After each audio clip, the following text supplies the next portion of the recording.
Guys, nandito na naman si Vince. Meron naman akong gagawin na BMW 550i.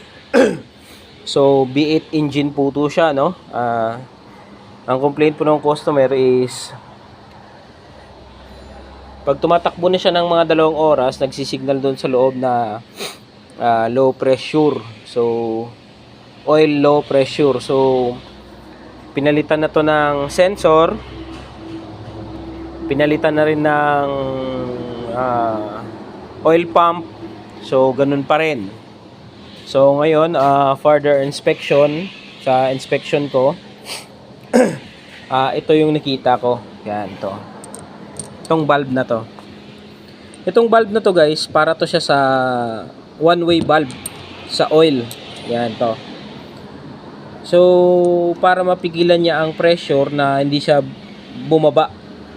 So, ngayon sa inspection ko, 6 yan sila. Yan ah. Ngayon sa inspection ko, ang nakita ko ito. Yan. Yan, pagkakaiba niya. Yan ah. Kita nyo? Yung isa, yung malinis, tanggal yung spring. Tanggal yung spring niya, kaya yung oil niya, hindi niya napipigilan. So, ito, kumuha kami ng second hand. Ito, itong isa.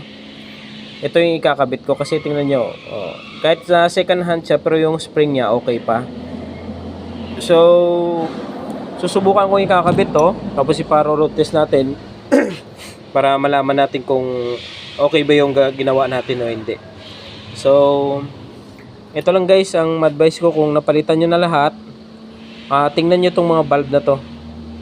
Kasi sa katagalan kasi nito, natatanggal yan eh. Nasisira.